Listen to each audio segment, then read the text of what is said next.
नाज़रीन, आपको अहम और ताज़ा तरीन खबर से आगाह कर रहे हैं कि हुकूमत पंजाब ने सूबा में लॉकडाउन के लिए अहम फैसला कर लिया है। आपको अहम और ताज़ा तरीन खबर दे रहे हैं कि पंजाब हुकूमत ने सूबा में 3 दिन मुकम्मल लॉकडाउन जबकि 4 दिन तमाम दुकानें खोलने का फैसला कर लिया है।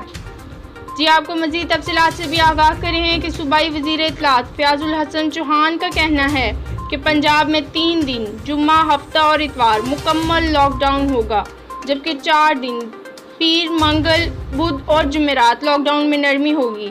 नरमी के दिनों में सारी दुकानें और बाज़ार खुले रहेंगे। आपको अहम और ताज़ा तरीन खबर दे रहे हैं कि पंजाब हुकूमत ने सूबा में 3 दिन मुकम्मल लॉकडाउन जबकि 4 दिन तमाम दुकानें खुली रखने का फैसला कर लिया है। उन्होंने मज़ीद कहा कि बड़े प्लाजा और शॉपिंग सेंटर 7 दिन बंद रहेंगे। नए फैसलों से मुतल्लिक नोटिफिकेशन कुछ देर में जारी कर दिया जाएगा। आपको अहम और ताज़ा तरीन खबर से आगाह कर रहे हैं कि पंजाब हुकूमत ने सूबा में 3 दिन मुकम्मल लॉकडाउन रखने जबकि 4 दिन तमाम दुकानें खोलने का अहम फैसला कर लिया है। ये थी अब तक की लोकल व्यूज़ ताज़ा तरीन। मज़ीद किसी भी खबर से बाखबर रहने के लिए वीडियो को लाइक कर लें। चैनल पर नए हैं तो चैनल को सब्सक्राइब करके बेल के आइकन को प्रेस कर लें ताकि हमारी नई आने वाली वीडियो आपको बर वक्त मिल सके।